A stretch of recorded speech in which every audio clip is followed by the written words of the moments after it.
بسم الله الرحمن الرحيم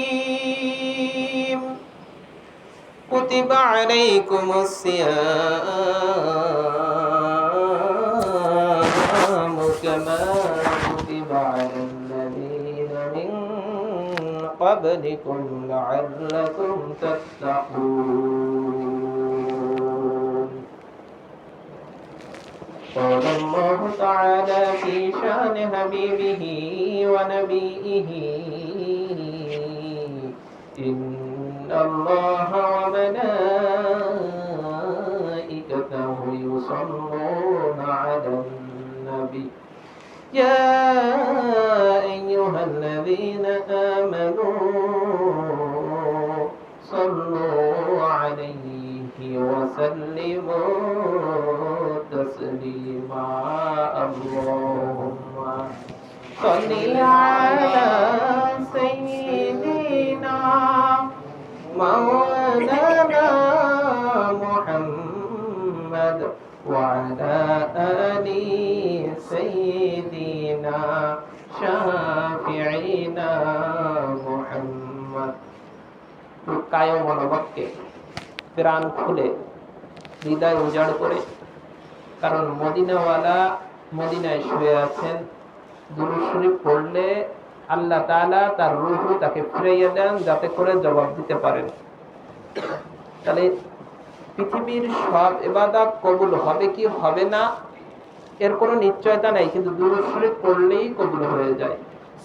সুতরাং একটু কায় মনোভাবকে চিন্তা করতে হবে, আমার অন্তর একেবারে মদিনার সাথে লাগানো, আমি মদিনাওয়ালা আমাকে দেখতেছেন, আমার নবীর একেবারে কদম মুবারকের কাছে আমার দুরূদ শরীফ আমি সঁপে দিচ্ছি। এরকমের মনের ভিতরে আবেগ ভালোবাসা না থাকলে ওই দুরূদে কিন্তু প্রাণ থাকে না। আর প্রাণহীন কোনো কিছুর কোনো মূল্য আছে? কি বলেন, আছে? প্রাণ যার নাই তার কি মূল্য আছে? সুতরাং আবার কায় মনোভাবকে একটু হৃদয় উজাড় করে আমরা দুরূদ শরীফ পড়ি। আল্লাহুম্মা সাল্লি আলা সাইয়্যিদিনা মাওলানা মুহাম্মদ ওয়া আলা আলি সাইয়্যিদিনা শাফিঈনা মুহাম্মদ বালাগাল উলা বিকামালিহি كشفت الدجى بجماله حسنت جميع خصاله صلوا عليه وآله. আলহামদুলিল্লাহ, আল্লাহ তাআলার রহমত এবং বরকত, আল্লাহ তাআলা এই পবিত্র দিন গরিবের হজের দিন। সুতরাং আমাদেরকে সুন্দর একটা মজলিসে আসার বসার তৌফিক দান করেছেন, এজন্য সবাই বলে আলহামদুলিল্লাহ। আসলে আমি অত ভালো আলোচকও নয়, সুন্দরভাবে হয়তো বুঝাইতে পারবো কিনা এটাও জানি না, কিন্তু আল্লাহ তাআলা যেন এমন কিছু বলার তৌফিক দেয় যাতে আমার এবং আপনাদের সকলের যেন উপকার হয়। সবাই বলে আল্লাহুম্মা আমিন। আর যদি আমার কথায় কোনো অস্পষ্টতা থাকে, জড়তা থাকে, আমাকে বলবেন আনোয়ার আবার শুরু কর, আমি ওই জায়গা থেকে আবার সুন্দর করে বোঝানোর চেষ্টা করবো ইনশাআল্লাহ। কারণ কোরআন এবং হাদিস হচ্ছে বোঝার জিনিস, এটা কিন্তু আবেগের জিনিস নয়। কারণ যখন মানুষ জাহান্নামে যাবে, জাহান্নামী ফেরেশতারা বলবে তুমি এখানে আসছো কেন, তোমাদের ওখানে কি নবী যায় নাই? তখন তারা বলবে লাউ কুন্না নাসমাউ আও নাআকিলু মা কুন্না ফি আসহাবিস সাঈর। গিয়েছিল, যদি তাদের কথা আমরা শুনতাম, তাদের কথা যদি আমরা অন্তর দিয়ে অনুধাবন করতাম, তাহলে জাহান্নামে আমাদের আশা লাগতো না। কথা কিন্তু স্পষ্ট, একটা হচ্ছে শোনা, সাথে আর একটা হচ্ছে বোঝা। আরো সহজে বুঝবেন, আবু জাহেলকেও কিন্তু ওয়াজ করছেন কি আল্লাহর নবী? আবু জাহেল ওয়াজ করেন নাই? কি বলেন, করছে কি করে নাই? আবু জাহেলকে আল্লাহর নবী ওয়াজ করেছেন। উতবা সাহেবা যত বড় বড় কাফির ওই সময় ছিল, ওরাও আল্লাহর নবী তাদেরকেও ওয়াজ করেছেন। আর সিদ্দিক আকবর আবু বকর রাদিয়াল্লাহু তাআলা আনহুকেও ওয়াজ করেছেন, ওমরকে ওয়াজ করেছেন। আবু বকর রাদিয়াল্লাহু তাআলা আনহু এই ওয়াজ শুধু কানে শুনে নাই, অন্তর দিয়ে অনুধাবন করেছে, যার কারণে সে হয়েছে সিদ্দিক আকবর। জান্নাতের সুসংবাদ এই দুনিয়া থেকে পেয়েছে। আর আবু জাহেলের পার্থক্য হলো, আবু জাহেল এই কান দিয়ে আল্লাহর রাসূলের ওয়াজ শুনেছেন, কিন্তু অন্তর দিয়ে কখনো বোঝে নাই, যার কারণে তার নাম হয়েছে আবু জাহেল। কি কথা কি ক্লিয়ার? ওয়াজ শোনা, আমাদের দেশে ওয়াজের চাইতে এখন আওয়াজ হয় বেশি। বললে একটু খারাপ লাগতে পারে অনেকে, আমাদের দেশে এখন ওয়াজের চাইতে আওয়াজ বেশি, শব্দ হয় কিন্তু নসিহাত হয় না, মানুষের উপরে প্রভাব পড়ে না। সুতরাং ওয়াজ বুঝতে হবে নিজ দায়িত্বে, আমল করতে হবে নিজ দায়িত্বে। এখন খালি শুনলাম, আর কালকের ওয়াজটা হয়েছে না, সেই কান্নে কাটি একবারে অস্থির, সকালে ফজরের নামাজ পড়লাম না। আর এখন তো অনেক আছে জেকের স্বীকারই করে না, সকালবেলা ফজরের নামাজ পড়লাম না, আমাদের যে নিয়মিত ওজিফা আছে, জিকির আজকার আছে, ওগুলো তো ধারেও গেলাম না, ওয়াজ কাল রাত্রে খুব ভালো হয়েছে। ওই ওয়াজ দিয়ে কোনো লাভ হবে? যে ওয়াজ দুনিয়ায় আপনাকে আমলমুখী করে না, যে ওয়াজ আমাকে দুনিয়ায় পাপের থেকে বাঁচাইতে পারে না, কাল কিয়ামতের দিন কি করে ওই ওয়াজ আমাকে জাহান্নামের আগুন থেকে বাঁচাবে? এই প্রশ্নটা কি আপনাদের মনে আসে না? যে ওয়াজ আমি শুনতেছি, কালকে সকালে যে ওয়াজ আমাকে ফজরের নামাজ পড়াইতে পারে নাই, যে ওয়াজের কারণে আমার স্ত্রীকে পর্দায় রাখার চিন্তা মাথায় আসে নাই, যে ওয়াজের কারণে আমি হালাল ধরতে পারি না, হারাম ছাড়তে পারি না, তাহলে সেই ওয়াজ দিয়ে কিয়ামতের দিন কিভাবে আল্লাহর সামনে দাঁড়াবো? এই চিন্তা কি আপনাদের আসে না? যদি এই চিন্তা না আসে, তাহলে ওই ওয়াজ না। একটু বিবেকের কাছে প্রশ্ন করতে হবে। নিজের বিবেকে যদি ধাক্কা না লাগে, তাহলে আমার বিবেকটা কি রকমের বিবেক হলো? আমি কি কথা বুঝাইতে পারতেছি আপনাদের? কারণ আল্লাহ তাআলা বলতেছেন, ওয়া আম্মা মান খাফা মাকামা রাব্বিহি ওয়া নাহান নাফসা আনিল হাওয়া ফাইন্নাল জান্নাতা হিয়াল মা'ওয়া। যদি কোনো ব্যক্তি চিন্তা করে, আম্মা মান খাফা মাকামা রাব্বিহি, আমার আল্লাহর সামনে তো আমার দাঁড়াতে হবে, এই চিন্তা করে খারাপ কাজ থেকে নিজেকে টেনে দূরে সরাই নাই, নিজের আত্মাটাকে বলে, নিজের ইচ্ছাটাকে বলে, মন তুই আর খারাপ কাজ করিস না, কারণ আমার আল্লাহর সামনে তো আমরা দাঁড়াইতে হবে, আল্লাহর সামনে কি জবাব দিব? সাথে সাথে তার স্থান আল্লাহ বলে জান্নাতে হয়ে যায়। আর যদি নিজের মন খুশি মতো চলছি আর অজর শুনছি, সারা জীবন কাটাই দিলাম, তাহলে শিওর থাকেন আমার নাম জাহান্নামের খাতায় লেখা হবে, আমার নাম জাহান্নামের খাতায় লেখা হবে। মরার পরে জান্নাত জাহান্নামের প্রয়োজন নাই। আমি যদি প্রতিদিন সন্ধ্যার সময় বা যে সময় ঘুমাবো, ঘুমানোর সময় যদি চিন্তা করে আমার কি জান্নাত না আমার জাহান্নাম, আমার মনে হয় আমার নিজের হিসাব আমি নিজে দিয়ে দিতে পারবো, যদি আমার অন্তর ঠিক থাকে। কিন্তু আমরা এখন পারি না, এর কারণ হচ্ছে আমাদের অন্তরগুলো সব নষ্ট হয়ে গেছে, সব নষ্ট হয়ে গেছে। সহজে একটা কথা বললে বুঝতে পারবেন। মনে করেন আমি খুব ভালো খাবার আমার বাসায় পাক করা হয়েছে, কিন্তু দেখা যায় আমার যদি জ্বর হয়, তাহলে যতই ভালো খাবার হোক, ওই খাবার কি আমার কাছে ভালো লাগে? কি বলে লাগে? একটু কথা বলেন আপনারা, লাগে? জ্বরের কারণে যদি আপনার ভালো খাবার ভালো না লাগে, তাহলে শিওর থাকবেন আপনার আত্মা যদি নষ্ট হয়ে যায়, ভালো কথা মূল্যহীন হয়ে যাবে। কারণ এই ভালো কথা আত্মায় ধরবে না। কারণ আমার নবী সাল্লাল্লাহু আলাইহি ওয়াসাল্লাম বলতেছেন, ইন্না ফিল জাসাদি মুদগা, তোমার শরীরের ভিতরে এক টুকরা গোশতের টুকরা রয়েছে, ইযা সালাহাত সালাহাল জাসাদু কুল্লুহু ওয়া ইযা ফাসাদাত ফাসাদাল জাসাদু কুল্লুহু আলা ওয়া হিয়াল কলব।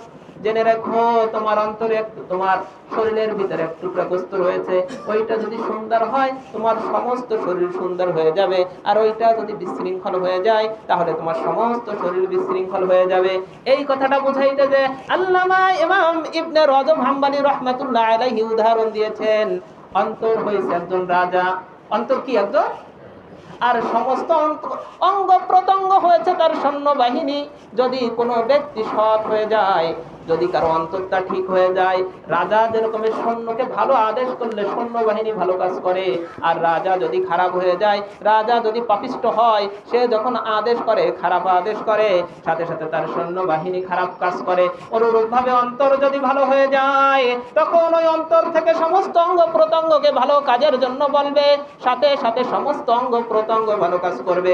অনুরূপভাবে কার অন্তর যদি খারাপ হয়ে যায়, সাথে সাথে তার অঙ্গ প্রত্যঙ্গকে সে খারাপ কাজের ইঙ্গিত করবে, সাথে সাথে তার সমস্ত অঙ্গ প্রত্যঙ্গ খারাপ কাজ করবে। তাহলে এই হাদিসের মাধ্যমে দেখা যায় আল্লাহ সুবহানাহু ওয়া তাআলা এবং তার নবী কিন্তু আমাদের অন্তর ঠিক করার একটা কথা বলে স্পষ্ট ঘোষণা দিয়েছেন। কি মনে হয় আপনাদের, কি অন্তর ঠিক করা লাগবে কি লাগবে না? এই জন্য আমি বলি, যদি আবার কোনো পীরের কথা বলি আমাদের কাছে যান, তাহলে কবে ওই যে মুরিদ বাড়াইতে গিয়েছে এই জায়গায়, কে বলবে না জানে এই যে মুরিদের ব্যবসা শুরু করছে। এজন্য আমি বলি, যার কাছে গেলে আপনার মনে হয় আমি পাপ কাজ ছেড়ে দেব, আপনি তার কাছে যে পাপ কাজ ছেড়ে দিয়ে অন্তরকে পরিশুদ্ধ করেন, তখনই ওয়াজ আপনার উপরে প্রভাব পড়বে। কি একটু কি ক্লিয়ার? তো এই পর্যন্ত জামাত কততে?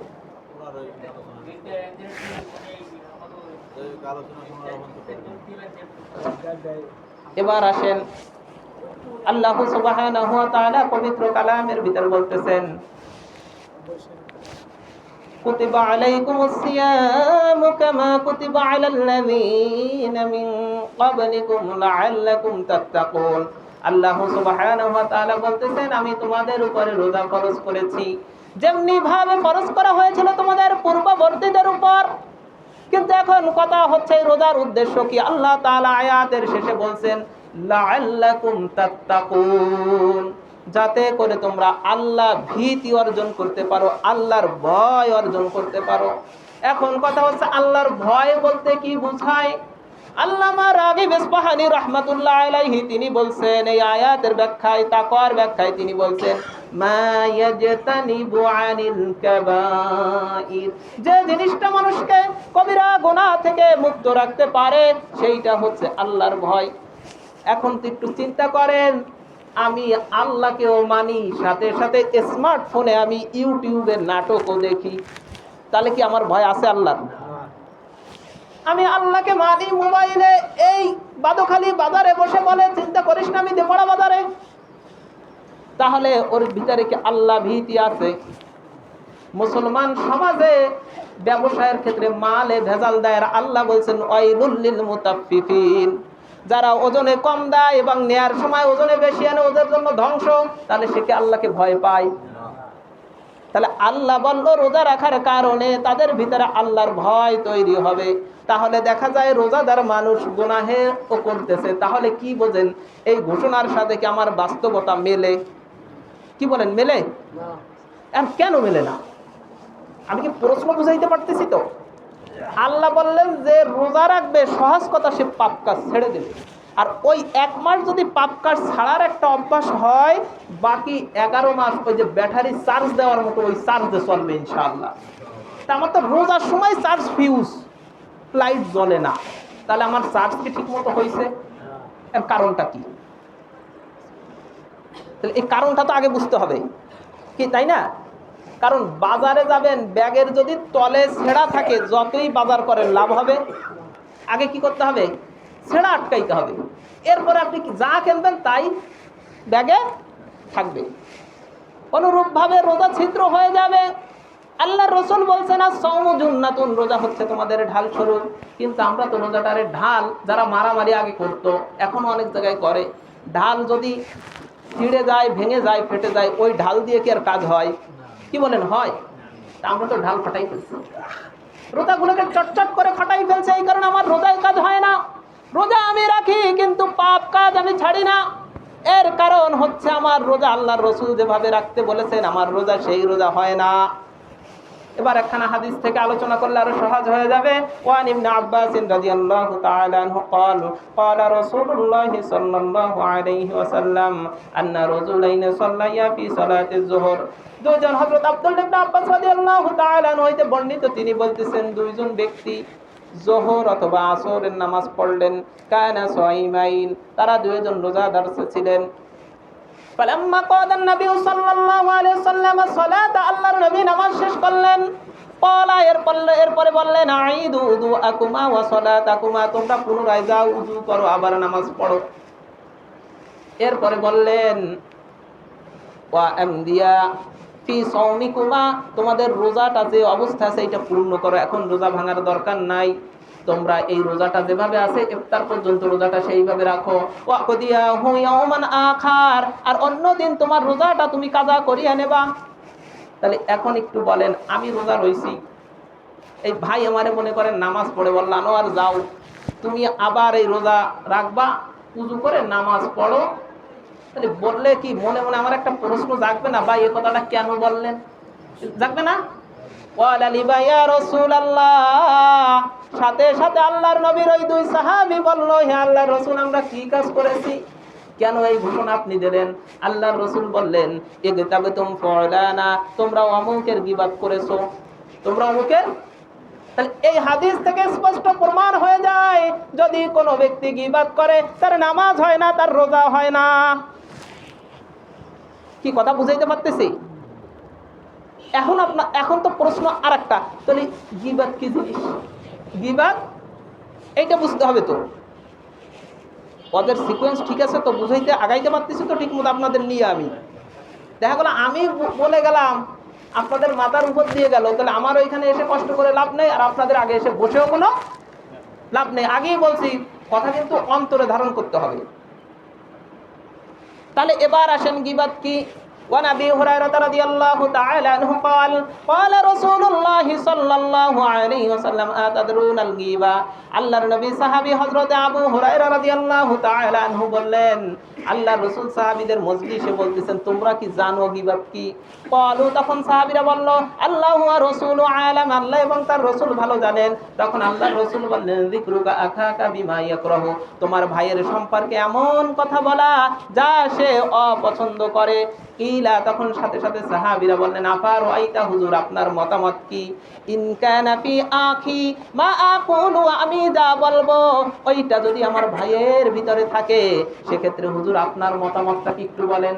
ক্বালা, আল্লাহ রাসূল বললেন, ইন কানা ফি, যদি তার ভিতরে থাকে তাহলে হলো তুমি গীবাত করেছো, ফা ইন লাম ইয়াকুন, আর যদি না থাকে তাহা ফাবাহাত্তাহু, তাহলে তুমি অপবাদ দিয়েছো। এখন আসেন এই হাদিসটা আরো ক্লিয়ার হয়ে যাবে। মনে করেন ওই যে ভাই একটা টুপি পরছে, আমি এসে মুরাব্বিকে বললাম, দূর কি একটা টুপি পরছে, কোনো টুপি পরা হইল নাকি? এই জিনিসটা কি ভাই পছন্দ করে? কি করে? কথা বলেন না কেন, করে? এইটাই গীবাত, এইটাই কি গীবাত। অথবা আটতেছে, দূর পর আটার লক্ষণটা দেখছো, সেগাই সেগাই আটতেছে। আমরা বলি কি বলি না বলেন তো? ওর কথা দেখলি যে মনে চায় ওরে কান পাঙ্গা যদি দিতে পারতাম, কানের পর আর কথাবার্তা কিছু হয়। বলতে দেরি আছে, জাহান্নাম লিখতে দেরি হয় না। কারণ কি, আমাদের দেশে বউ শাশুড়ির যত সমস্যা, এর অন্যতম কারণ কিন্তু এই দোষ ধরা। কি অস্কি ঠিক আছে তো? এবং যথেষ্ট পুরুষরা ঝামেলায় থাকে, এই মা আর বউয়ের দ্বন্দ্ব সমাধান করতে পারে না। বহুত বড় সালিশিয়ালা দেখছি সমাজে, 500 মানুষ ঠিক রাখতে পারে, কিন্তু মারে আর বউ ঠিক রাখতে পারে না, কারণ এই গীবাতের অজগুলো আমাদের ঘরে ঘরে হয় না। কি আপনাদের কি মনে হচ্ছে, কথা কি আমার ঠিক আছে? যদি ঠিক থাকে, অধিকাংশ বাংলাদেশের 90%, মানে 90-99% মহিলাগো রোজা হবে না এই এক কারণে। দুই মহিলা একখানে এসে আমি শুনতে হবে, অমুক রোজা থাকলে হবে কি, ওর বাপ লক্ষণ ভালো, ঠিক না, ওর রোজা থাকলে নামাজ পড়ে না, আর রোজা দিয়ে হবে কি? এই দায়িত্ব কি তারে দেওয়া হয়েছে? কি কথা ঠিক আছে তোমার? দুই মহিলা একখানে হইতে দেরি, এদের রোজা ফাড়তে দেরি হয় না। সুতরাং আপনারা আজকে বাড়ি যেয়ে বলবেন, আর কিছু না হোক আল্লাহর রাস্তায় 1 মাস জিহ্বায় টেপ লাগাও, আর নাহলে রোজা কিন্তু হবে। কারণ আল্লাহ কোরআনে স্পষ্ট গীবাতের বিষয় বলতেছেন, সূরা হুজরাতের ভিতরে, ইয়া আইয়ুহাল্লাযীনা আমানু জাতানিবু কাসীরাম মিনায-যন্নি ইন্না বা'দায-যন্নি ওয়ালা তাজাসসু ওয়ালা ইয়াগতাব বা'দুকুম বা'দা, হে ঈমানদারগণ, তোমরা খালি খালি কারো প্রতি অহেতুক ধারণা করবা না।